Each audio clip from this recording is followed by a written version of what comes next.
Okay, so now we're on the topic of collisions, and a collision is what happens when two bodies interact via the normal contact force, right? So there are going to be three cases. Momentum is always conserved. I'll elaborate why later, right? It's due to Newton's third law. Total momentum of both the balls, when added up, remember momentum is a vector, is always invariant before and after the collision, right? But kinetic energy can possibly decrease or increase or stay the same. So if it stays the same, we call it elastic. If it decreases, we call it inelastic. So usually this is when the two balls collide, usually the kinetic energy is converted to other forms of energy such as heat and sound.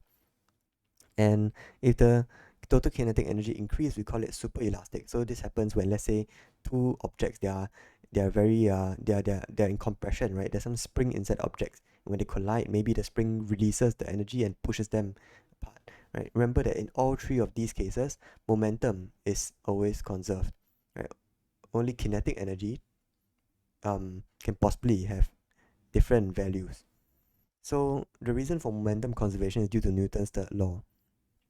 So so the following derivation not only holds true for normal contact forces, but also for things like electrostatic force, gravitational force, and so on, right? For any force that obeys Newton's third law, momentum conservation would hold true. So if two bodies interact, right, the forces on each other, they come in equal and opposite pairs. So if the objects are called A and B, then F A on B, right? Remember the force here is on B, but is caused by A. That's what I mean by A on B. So this is a vector, and likewise there's another force, B on A. And Newton's third law tells us that um, they are equal and opposite. So meaning they're equal in magnitude, but they're opposite in direction. So in the language of vectors, one vector is negative of the other vector. Right? This negative sign means I flip the direction, but I'm keeping the magnitude the same. So by this fact, right, if we integrate both sides of this equation, remember this as an equation, it holds at every point in time, right? This equation holds true at every single point in time. So both of them are functions of time.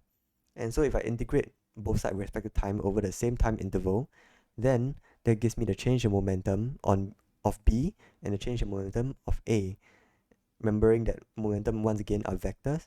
And with this, we can see that the change, if I sum up the momentum vectors, right, the change in the sum of the momentum vectors is 0. So that means that initially, if A has some momentum in this direction, PA, and let's say B has some momentum in this direction, PB, right? Even after they interact with each other through some force that obeys Newton's third law, right? The the momentum vector for A might change, and the momentum vector for B might change, but their sum will always remain the same. So that's momentum conservation.